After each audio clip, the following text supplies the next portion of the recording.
أعوذ بالله من الشيطان الرجيم. بسم الله الرحمن الرحيم. الحمد لله رب العالمين، والصلاة والسلام على أشرف الأنبياء والمرسلين وعلى آله وصحبه أجمعين. إن الحمد لله نحمده ونستعينه ونستغفره ونعوذ بالله من شرور أنفسنا ومن سيئات أعمالنا.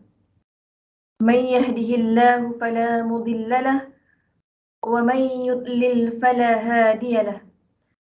أشهد أن لا إله إلا الله وأشهد أن محمدا عبده ورسوله. سبحانك لا علم لنا إلا ما علمتنا إنك أنت العليم الحكيم. اللهم علمنا ما ينفعنا وانفعنا بما علمتنا وزدنا علما. اللهم آتي نفسنا تقواها وزكها أنت خير من زكاها أنت وليها ومولاها. رب اشرح لنا صدورنا ويسر لنا عمورنا واحلل عقدة من ألسنتنا يفقه أفعالنا. علم الإنسان ما لم يعلم. رب يسر ولا تعسر، رب تمم بالخير. اللهم صل على سيدنا محمد وعلى آل سيدنا محمد. أما بعد. Assalamualaikum warahmatullahi wabarakatuh. Alhamdulillah, apa khabar semua penonton yang sedang menonton ketika ini, tuan-puan?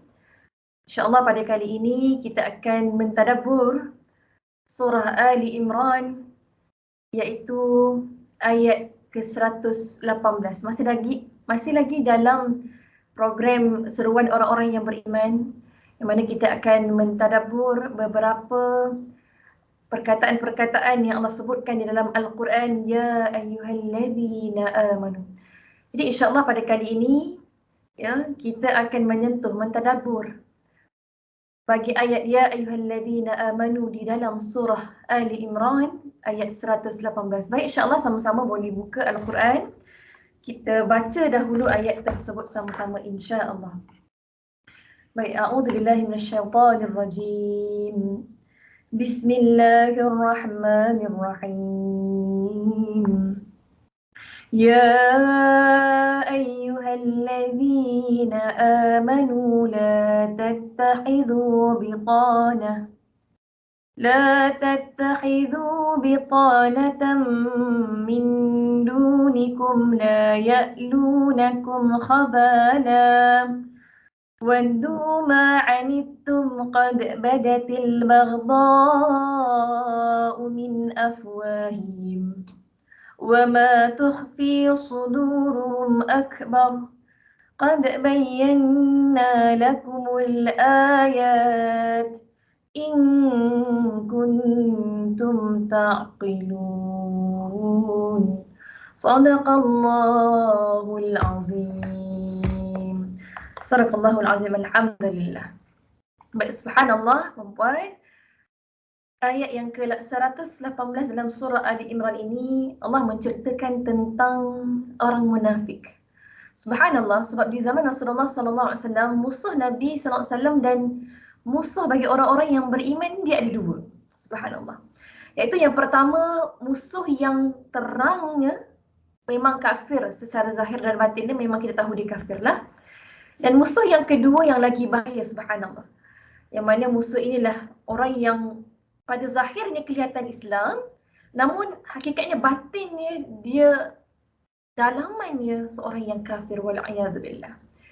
Jadi subhanallah, ayat 118 ini Allah menceritakan tentang perangai orang-orang munafik di zaman Rasulullah SAW dan menggambarkan bahawa itulah dia betapa sukarnya, betapa beratnya tanggungjawab Rasulullah SAW dan orang yang beriman dalam nak menyebarkan Islam, dalam nak menegakkan Islam, yang mana dengan dikelilingi oleh musuh-musuh Islam, sama ada dari kalangan orang-orang kafir sendiri ataupun musuh-musuh dari dalam, iaitu orang-orang munafik. Subhanallah. Baik, kita pergi satu-satu ayat ini. Subhanallah, InsyaAllah. Baik, subhanallah. A'udzubillahi minasyaitonirrajim. Ya ayyuhalladzina amanu. Wahai orang-orang yang beriman. Subhanallah. Subhanallah, puan-puan, bila Allah sebut wahai orang beriman, ya, apa pengajaran yang dapat kita ambil? Dan ayat ini yang sebenarnya sering kita jumpa banyak kali Allah sebutkan dalam Al-Quran, kan? Banyak kali, subhanallah. Jadi apa pengajaran yang boleh kita ambil? Dan mungkin ayat yang 118 surah Al-Imran ni ayat yang ke-puluh-puluh kali lah, ya kan? Subhanallah, puan-puan, ayat ini ayat yang perlu kita beri perhatian lebih. Kenapa kita perlu beri perhatian lebih? Subhanallah, sebab bila Allah direct sebut orang beriman, wahai orang-orang yang beriman. Maknanya Allah nak beritahu, ya, iman itu ada tuntutannya, ada tanggungjawabnya.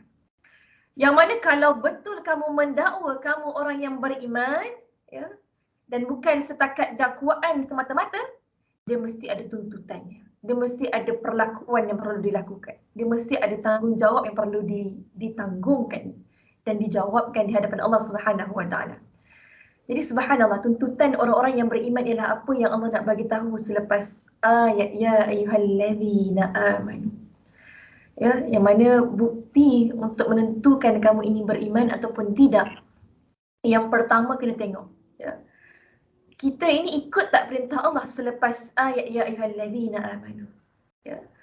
Bila kita ikut, maknanya itu tanda kita ini beriman. Itu tanda kamu ini beriman. Yang mana Allah nak kata, bila kamu tak ikut, itulah tanda sebenar kamu tidak beriman. Hanya sebagai dakwaan semata-mata aku orang beriman, tetapi tidak melakukan perkara yang Allah suruh. Itu yang pertama. Yang kedua, subhanallah, sebenarnya bila Allah sebut orang beriman, Allah nak bagi dorongan kepada orang-orang yang mengaku dia beriman. Sekiranya kamu mengaku kamu beriman, maka jom amalkan ini. Subhanallah. Ya. Dan Allah yang berkata ni siapa? Yang berkata ni Allah Subhanahu Wa Taala. Maka kalau kita ni betul-betul cintakan Allah, ya, kita akan sentiasa bersedia untuk mendengar, untuk taat dengan apa yang Allah suruh. Sebab nilai iman di sisi Allah adalah nilai yang sangat tinggi dan mulia. Ya. Hanya orang yang beriman saja yang nak menjadi orang yang betul-betul beriman di sisi Allah Subhanahu Wa Taala. Maka bagi orang yang beriman, dia akan pastikan, ya, bila Allah sebut ya ayyuhalladzina amanu, dia dengar betul-betul, dia faham betul-betul dan dia akan amalkan, subhanallah. Ya, sebagai bukti bahawa dia adalah orang-orang yang beriman, subhanallah. Baik, kemudian Allah sebutkan ya ayyuhalladzina amanu. La tattakhidhu. La tattakhidhu ni maksudnya apa? Janganlah kamu mengambil. La tattakhidhu bitanatan. Apa maksud bitanah, puan-puan? Subhanallah. Bitanah ni, puan-puan, maksudnya teman dekat. Kalau kita imbas semula, kalau kita ingat balik, teman dekat dalam bahasa Arab apa dia? Banyak perkataan Allah gunakan teman dekat dalam bahasa Arab ni, ya, dalam bahasa lughah Arab ni, teman dekat ni ada macam-macam nama. Antaranya sahabat, ataupun qarib, ataupun rafiq, kan? Tapi subhanallah, dalam ayat ni Allah tak guna. Semua tu Allah tak guna. Ya, qarib Allah tak guna, sadiq Allah tak guna, sahabat Allah tak guna, ataupun sahib pun Allah tak guna. Subhanallah. Rafiq pun Allah tak guna juga. Subhanallah. Sebaliknya, dalam ayat ini Allah menggunakan perkataan bitana. Jadi bila Allah guna perkataan yang bukan maksud sebenar teman rapat ini, maknanya Allah nak bagi tahu kita sesuatu yang kita seharusnya faham betul-betul. Ya. Baik, puan-puan, kita cuba tengok dulu, ya, asal perkataan bitanah ni apa dia? Bitanah ni asal perkataannya daripada huruf hijaiyah ba, ta dengan nun, subhanallah. Yang bermaksud dalam, batil, kan? Ya. Maka daripada perkataan batil, lawannya apa? Lawannya ialah zahir. Ya. Jadi bitanah ni ialah dalam. Yang mana lawannya zihar ataupun zahir, ya. Maka bitana daripada perkataan batil, ziharah daripada perkataan zahir. Maknanya jadinya zahir dan batin, kan? Selalu kita sebut tu, kan? Minta maaf, zahir dan batin dan sebagainya. Jadi luar dan dalam. Minta maaf luar dan dalam. Begitulah nak didefinisikan. Jadi asal perkataan bitonah ni dia ada pada dapat perkataan bitonah ni dia ada pada perkataan yang selalu kita sebutkan sering digunakan adalah bitonatus saub, iaitu pakaian dalam, pakaian yang dalam, yang ada di dalam, ya. Dan ziharah tu pula datang daripada ziharatus saub, pakaian yang luar. Maka subhanallah, Allah nak gambarkan, ya, bahawa bitonah ini adalah orang yang terlalu rapat. Maka Allah guna perkataan bahagian dalam pakaian kita. Jadi yang paling rapat dengan badan kita perempuan, ya, bahagian yang luar ke bahagian yang dalam? Bahagian yang dalam lah kan, ya. Kalaulah pakaian kita ni ada akal, yang mana dia boleh fikir, mesti dia lebih tahu rahsia badan kita ni, dalam badan kita ada kurap ke, tak ada kurap ke, ada jerawat ke, ada jerawat ke kan. Jadi dalam kan. Jadi Allah nak bagi tahu bitonah ni adalah orang yang sangat rapat, orang yang tahu segala rahsia kita, ya. Seolah-olah dia ini pakaian kita, subhanallah. Baik, masya-Allah. Sentuh sikit bab baik bitonah ni dia mufrad kan. Maka jamaknya apa dia? Jamaknya adalah batain. Batain, subhanallah. Ada dalam Al-Quran, ingat tak ayat ini? Batainuha. Kan, kita biasa dengar perkataan ni, lagi-lagi bagi orang yang selalu mengamalkan surah Ar-Rahman. Cuba tengok ayat 54. Ayat ke-54. Perempuan buka Quran perempuan, buka surah Ar-Rahman ayat 54. A'udzu billahi minasyaitonir rajim. Muttaqiina 'ala furushin batainuha min istabraq. Wajanal jannataini, dan mereka bersandar di atas permaidani yang bahagian dalamnya batainuha, dari sutera tebal, dan buah-buahan di kedua syurga itu dapat dipetik dari dalam dekat, dari dekat. Ayat ini sebenarnya Allah nak bagi tahu nikmat ahli syurga, ya. Jadi banyakkan tadabbur kan, cuba kita hayati, ya, dalam masa sama ayat ni boleh kita bezakanlah yang nikmat kat dunia nak dibandingkan nikmat yang di syurga itu, yang mana nikmat dunia lah yang paling kita kejar. Hakikatnya akhirat itu, perkampungan akhirat adalah lebih baik, subhanallah, ya. Maka kita akan tadabbur, ya. Itulah dia pentingnya untuk kita nak mentadabbur ayat-ayat Allah Subhanahu Wa Taala. Baik, jadi balik pada ayat tadi, subhanallah, ya. Jadi Allah ini larang orang-orang yang beriman, yang mana kata Ibnu Abbas radhiyallahu anhu, antara sebab turunnya ayat ini ialah bila mana orang Ansar beriman. Kan orang Ansar ni terdiri daripada kaum Aus dan Khazraj. Dan sebelum mereka ini beriman, sebelum Nabi datang ke Madinah, mereka ni ada perjanjian, ada MOU dengan orang-orang Yahudi, ya. Maka ada yang sokong Yahudi, maka ada yang sokong Yahudi Bani Quraizah, ada yang sokong Yahudi Bani Nadir, ya. Tapi bila orang Ansar beriman, hubungan berasaskan perjanjian, dan ada orang yang Khazraj ni dia berkahwin. Hubungan berasaskan perjanjian ni, ada orang yang dari Khazraj ni dia berkahwin dengan keluarga Yahudi. Maknanya dia ada hubungan, dia akan ada hubungan lah. Dalam kalangan mereka ni ada yang ipar dua, kan, abang ipar, adik ipar, mak mertua, bapak mertua. Jadi bila mereka ni masuk Islam, hubungan itu susah nak dipisahkan. Ya, hubungan itu susah nak dipisahkan. Maka inilah cabaran orang-orang yang beriman di peringkat awal.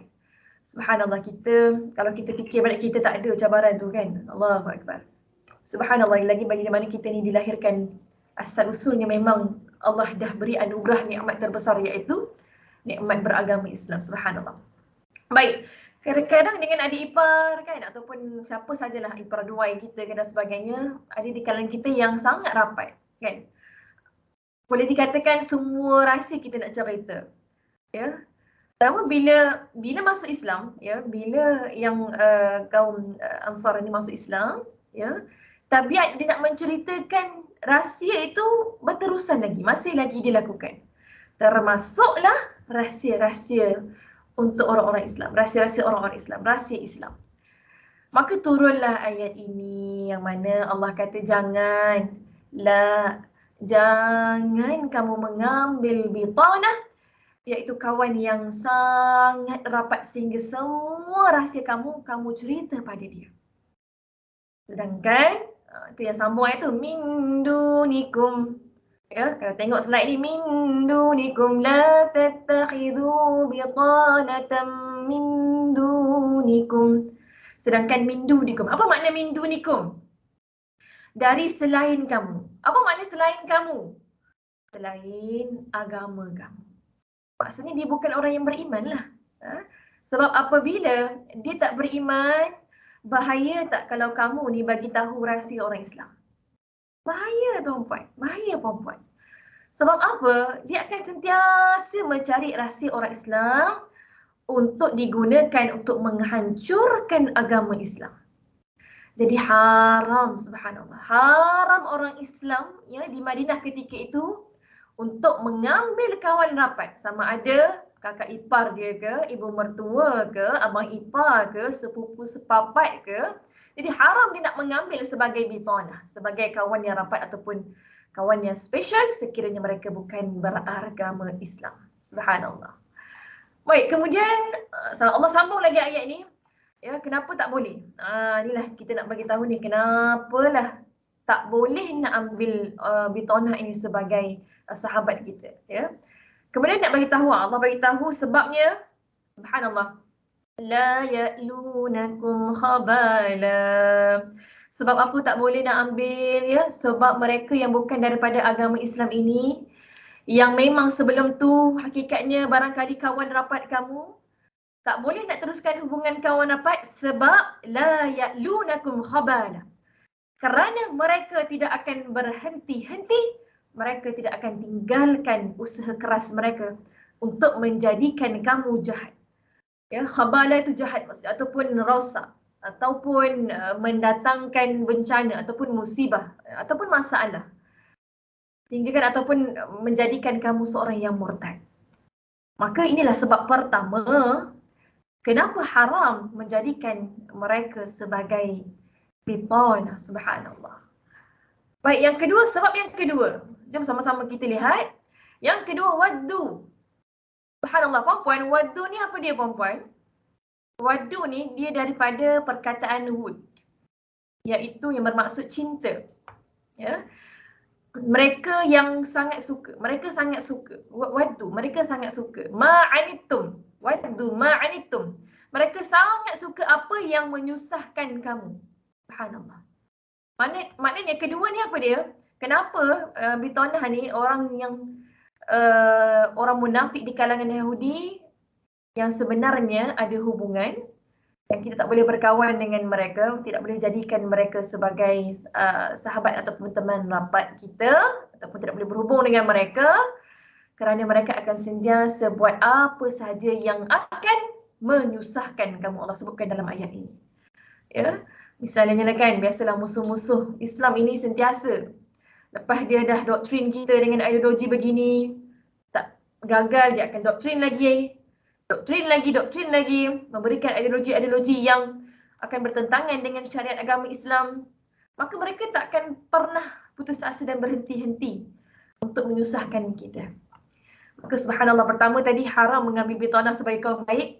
Yang pertama, mereka sentiasa nak merosakkan kamu. Yang kedua, mereka sentiasa suka sangat nak melihat kamu dalam keadaan yang susah. Subhanallah. Ya, sentiasa nak menghancurkan kamu. Subhanallah. Baik, seterusnya yang ketiga. Kenapa sebab tak boleh nak ambil haram mengambil bitanah sebagai kawan baik? Yang ketiga, Allah sebutkan di sini, qad badatil baghdha. Sesungguhnya. Qad badatil baghdha. Badatil, jelas nyata. Baghdha'u, kebencian. Kebencian min afwahihim, dari mulut-mulut mereka terhadap kamu. Ini sebab yang ketiga, puan-puan. Haram kita nak mengambil mereka sebagai bitanah, ya, sebagai kawan baik. Ya, yang mana di sini menunjukkan orang munafik ini sangat benci kepada orang-orang yang beriman. Sampaikan satu tahap dia tak boleh kontrol, ya. Bila mana dia tak boleh nak kontrol, maka keluarlah perkataan-perkataan, pertuturan-pertuturan kata-kata yang tidak baik daripada mulut-mulut mereka. Baik, itu yang pertama. Yang seterusnya, subhanallah. Allah sambung lagi yang keempat, wa ma tukhfi. dan apa yang disembunyikan, apa yang tersembunyi oleh suduruhum, ya, yang tersembunyi dari ataupun di dada-dada mereka ataupun hati-hati mereka. Akbar. Akbar ni apa dia? Lagi besar. Ya, macam ayat yang tadi, min afwahihim. Ya, ini terkeluar daripada mulut mereka. Dan yang ini puan-puan, kadang-kadang kita tak perasan pun. Tapi Allah nak bagi tahu yang betul-betul dalam hati yang tak terkeluar tu lagi besar kebenciannya kepada kamu. Puan-puan, rasanya sahabat-sahabat tahu tak apa yang ada dalam hati orang-orang munafik? Pastinya tak tahu. Maka bila tak tahu macam mana mereka nak kenal, ya, ialah pakaian sama. Nabi pakai jubah, dia pun pakai jubah. Nabi pakai serban, dia pun pakai serban. Ya. Bila benda dalam hati ni tak nampak, maka Allah suruh kita berhati-hati dalam perbuatan. Kerana dengan perbuatan dan juga dengan perkataan, yang mana kadang-kadang perkataan terkeluar. Ya, kadang kalau tak terkeluar, kadang kalau tak keluar langsung, maka kena tengok perbuatan dia. Ya, daripada perkataan tak keluar, kena tengok perbuatan dia, akhlak dia. Dan subhanallah, ayat ini seterusnya ini, Allah akan ceritakan tanda-tanda nak kenal musuh dalam selimut, ataupun kita panggil gunting dalam lipatan, yang mana kita nak betul-betul beri perhatian yang Allah sebutkan kita bagi orang-orang yang beriman. Yalah, kadang-kadang kawan kita ni bersama dengan kita kan, lepas sekian lama, ya, dah baik yang kita lama berkawan ni, ada satu fasa Allah uji, ya, kalau dalam kehidupan kita yang sebenar ni, bila dia keluar ataupun tidak bersama kita, dia kutuk kita habis-habisan. Allahu Akbar. Jadi nak gambarkan situasi ni begitulah. Subhanallah. Sambung lagi ayat ni kemudian, qad bayyana. Qad bayyana maksudnya sesungguhnya kami telah jelaskan. Qad bayyana lakumul ayat. Sesungguhnya kami telah jelaskan bagi kamu ayat ataupun tanda-tanda. Al-ayat di sini ada dua tafsiran, subhanallah. Yang pertama, tanda-tanda ayat Al-Quran. Ya, tanda-tanda ayat Al-Quran yang Allah dah bagi tahu awal. Yang kedua, nak disebutkan sini al-ayat, tanda-tanda orang munafik. Dan subhanallah, pendapat yang paling kuat ialah tanda-tanda orang munafik. Sebab Allah dah beri peringatan, jangan ambil mereka sebagai kawan dekat. Walaupun hakikatnya dia itu sepupu kita ke, ipar duai kita ke, kakak ipar ke, abang ipar ke, mak mertua ataupun ayah mertua, kita jangan. Ya. Dan sahabat pun tak tahu sebab. Asal sahabat tak tahu sebab. Sebab itulah Allah jelaskan sebab-sebabnya ada dalam ayat-ayat ini. Subhanallah tuan-puan, cukup jelas untuk nak memberitahu kita kenapa, alasan, reason untuk kita tidak mengambil Bitonah sebagai sahabat baik kita. Kemudian Allah beritahu subhanallah, in kuntum taqilun. In kuntum taqilun, sekiranya kamu berakal. Maka di hujung ayat ini Allah nak beritahu kita, puan-puan, kalau kamu ni ada akal, jangan dekatilah orang yang akan merosakkan kamu. Maka kalau kamu ambil juga maknanya kamu memanglah tak ada akal di kalangan orang-orang yang tidak mempunyai akal yang waras. Jadi sebenarnya Allah nak mendorong orang-orang beriman supaya menggunakan akal. Ya, jangan sembrono je saja kita nak mengikut. Ya, kalau orang buat kita ikut je. Ya, itu bukan orang ciri-ciri orang yang beriman. Orang yang beriman dia pasti akan menggunakan akal yang Allah anugerahkan, yang Allah pinjamkan dengan baik. Ya, contohnya dalam kehidupan kita ni, apa saja yang Nabi buat yang sahih, yang dijamin diterima oleh Allah, kita buatlah. Yang bukan Nabi buat tapi orang ramai yang buat, maka gunakan akal kita mana yang lebih baik. Jangan sampai kita nak pertahankan benda yang salah atau benda yang kurang baik daripada apa yang Nabi buat. Kalau kita tetap mempertahankan, maknanya akal kita ni ada sesuatu, something wrong somewhere lah, kita katakan. Ini masalah lah puan-puan. Jadi kita cek semula. Gunakan akal. Ciri-ciri orang beriman, dia menggunakan akal yang sihat. Jadi, ialah kalau ikutkan macam mana kamu boleh ambil kawan yang tidak baik, walaupun dengan alasan dia kakak ipar ke, dia sepupu ataupun dia mertua dan sebagainya, sedangkan inilah sifat-sifat mereka yang mana mereka sangat benci kepada kamu, maka bagaimana kamu boleh ambil? Maka sekiranya kamu ambil, kamu berada dalam golongan orang-orang yang tidak berakal. Itu yang pertama. Yang kedua, sekiranya kamu berakal, tanda-tanda yang kami jelaskan cukup jelas Allah sebutkan. Tanda-tanda yang Allah berikan cukup jelas. Ya. Kalau rasa macam tak jelas ayat-ayat Allah itu tanda apa? Betul kan ni apa yang Allah bagi tahu ni? Itu maknanya tanda orang tak berakal lah tu. Subhanallah ya. Dan di sini juga ayat ini Allah nak mendorong kita supaya sentiasa sepanjang masa untuk kita menjadi orang yang berakal. Ya, betul tak berakal? Cuba kita fikir. Allah nak ajak kita ni sendiri berfikir guna akal yang waras. Patut tak kita ni ambil mereka ini yang bencikan kita hakikat ni sebagai kawan rapat kita? Maka fikir-fikirkan. Itulah dia, subhanallah. Maka subhanallah puan-puan, ya, mesej ayat ini sama sebenarnya puan-puan. Kalau boleh kita lihat di dalam surah Al-Mumtahanah. Yang mana Allah sebutkan, ya ayyuhallazina amanu la tattakhidhu aduwwi wa aduwwakum awliya'a tulquna ilaihim. Wahai orang-orang yang beriman, janganlah kamu menjadikan musuhku dan musuhmu ya sebagai teman-teman setia, sehingga kamu sampaikan kepada mereka berita-berita orang-orang Islam, berita-berita Nabi Muhammad sallallahu alaihi wasallam. Subhanallah, berita-berita rahsia-rahsia orang-orang mukmin. Ya, subhanallah puan-puan, kadang-kadang kita rasakan kenapa para sahabat buat macam ni kan? Ialah kita tak duduk di tempat mereka. Kita ada saudara mara yang saudara mara yang kafir? Mungkin ada di kalangan kita yang ada. Tapi tidak ramai barangkali. Ya, yang sampai hakikatnya saudara mara kita ni tikam belakang semula. Ataupun menjadi musuh kita yang nyata. Mungkin ada tapi tak ramai. Jadi itulah dia, ujian itu berbeza-beza. Cabaran yang kita hadapi tidak sama seperti apa yang para Nabi dan Rasul hadapi, apa yang para sahabat hadapi. Subhanallah. Jadi itulah dia puan-puan. Mesej yang sama yang boleh kita lihat di dalam surah Al-Mumtahanah, surah yang ke-60, ayat yang pertama sekali. Puan-puan boleh semak, subhanallah.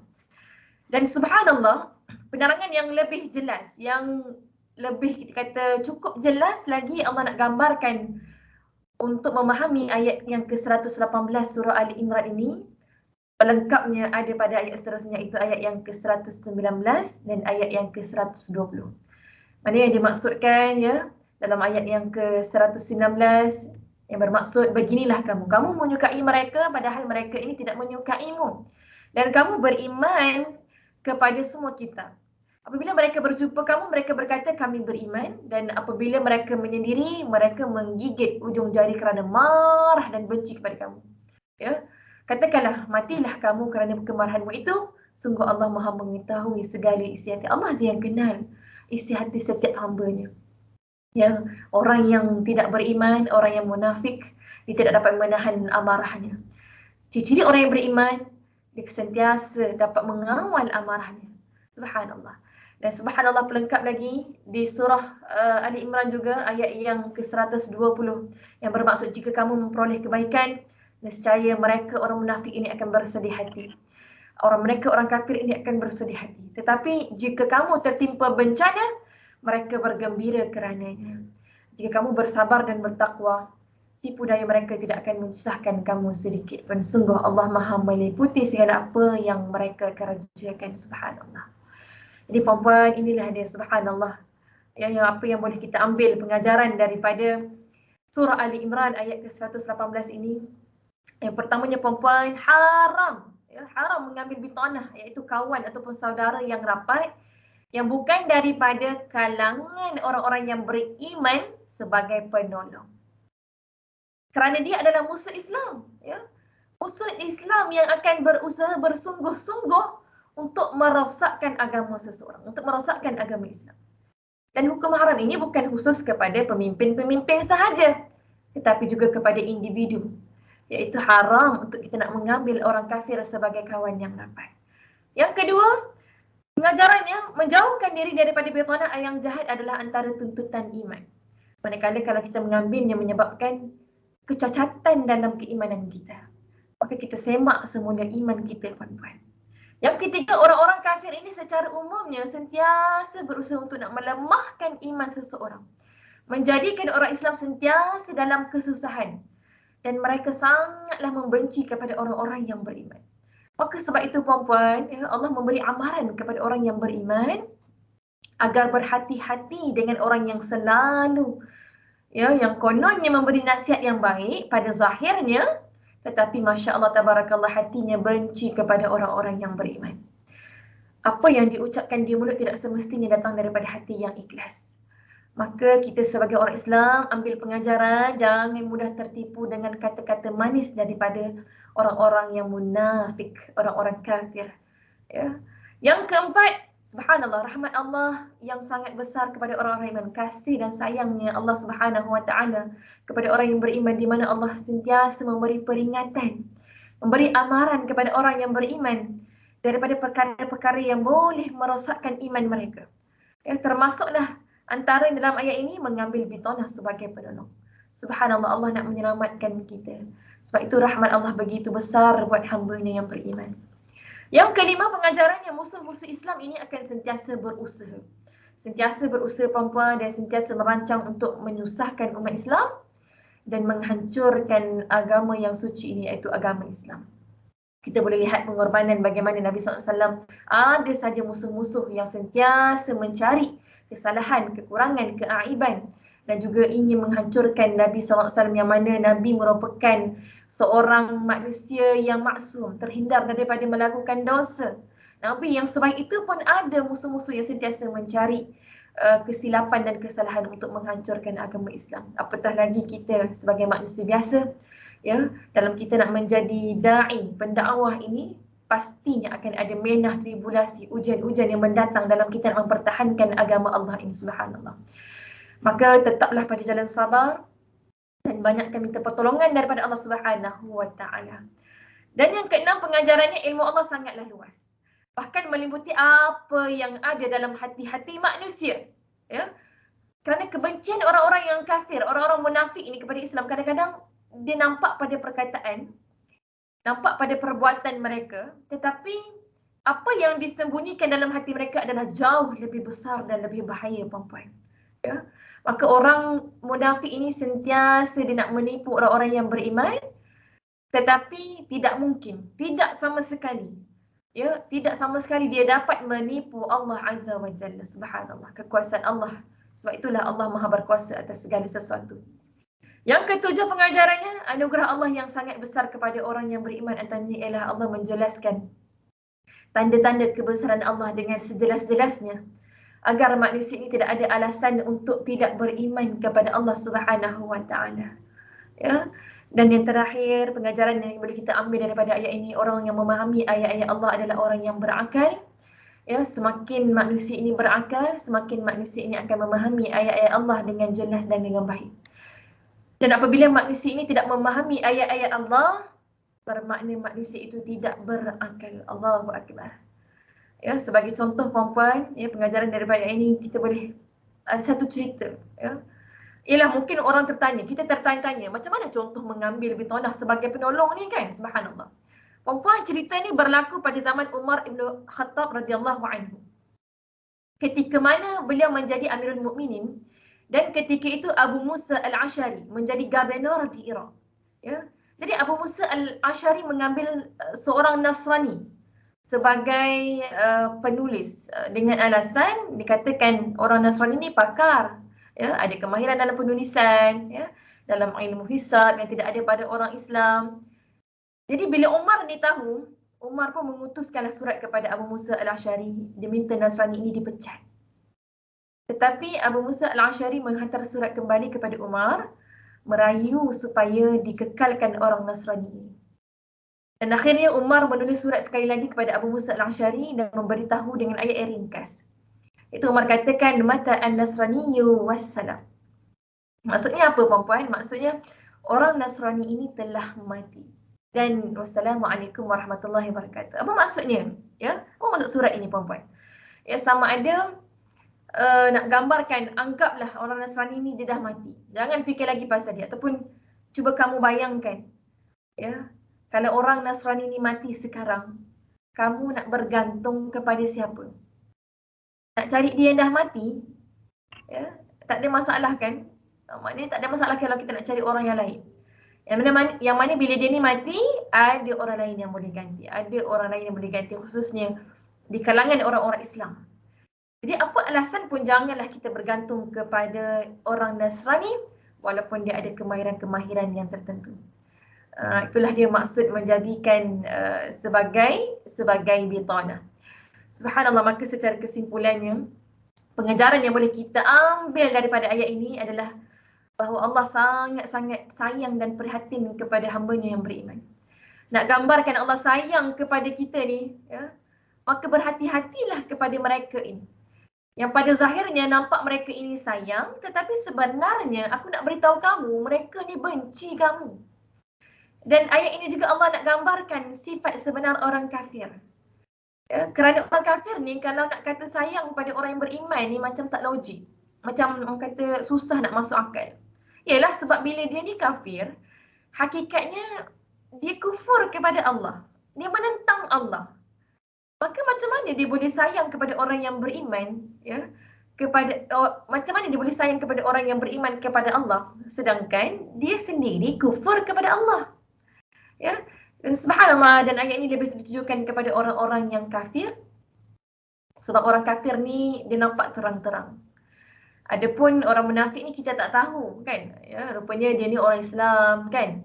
Bila kita tahu dia betul-betul kafir, dia sebenarnya hakikatnya kafir tapi berupa orang Islam, barulah kita kena jadikan dia sebagai musuh. Tapi kalau kita tak tahu, ya, kita tak tahu pun sebenarnya dia kafir, kita tahu hanya dia sebagai zahirnya Islam, kita wajib jadikan dia sebagai saudara kita. Ya, subhanallah, itulah keindahannya Islam. Islam itu sangatlah indah dan mengajarkan kita untuk sentiasa bersangka baik. Adapun juga dalam masa yang sama, jangan lupa untuk kita berhati-hati dengan orang-orang yang akan merosakkan agama kita. Subhanallah. Allahu a'lam. Jadi insya-Allah itu saja daripada saya. Semoga Allah menjadikan kita ini termasuk dalam kalangan hamba-hambanya yang istiqamah di jalan yang lurus.